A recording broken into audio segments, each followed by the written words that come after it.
Zdravím všetkých, ktorí sledujú naše videá na Facebooku. Nachádzame sa na diaľnici D1 z Prešova do Košic, momentálne tesne pred Košicami. Za mnou stojí kamión Volvo z Bulharska, ktorému počas jazdy prasklo výškové potrubie a poškodilo mu napájanie vzduchových hadíc do prevodovky, takže ostal nepojazdný, lebo je to automat. Je tam síce poškodená aj elektrická kabeláž, ale tu opravovať nechce, že sa to opraví doma v Bulharsku, takže opravujeme len to vzduchové potrubie a dúfam, že ostatné veci budú fungovať.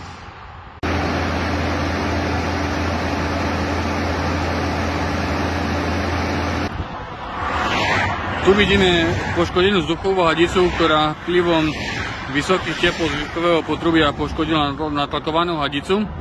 Technik Janko už má pripravenú novú, ktorú budeme teraz meniť. Po oprave vzduchovej hadice sme zistili, že v prevodovke ostala zaradená rýchlosť a nedá sa naštartovať motor.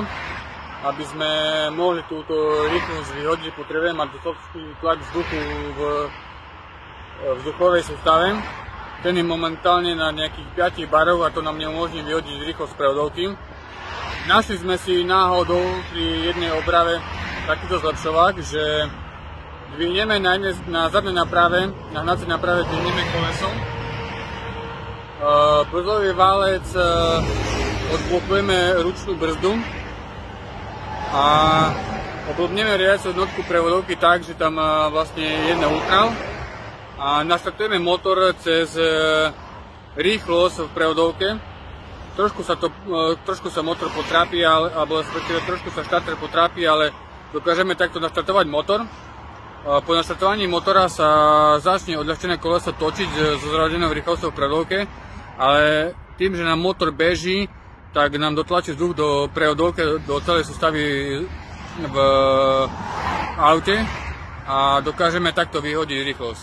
Keby sme to nevedeli takto spraviť, tak musíme tu dotiahnuť druhé auto, ktoré dofúka vzduch z jedného auta do druhého.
Týmto by som ukončil túto opravu. My máme auto opravené, technik Janko už len spustí auto naspäť na kolesa. Ďakujem za pozornosť a vidíme sa pri ďalšom videu.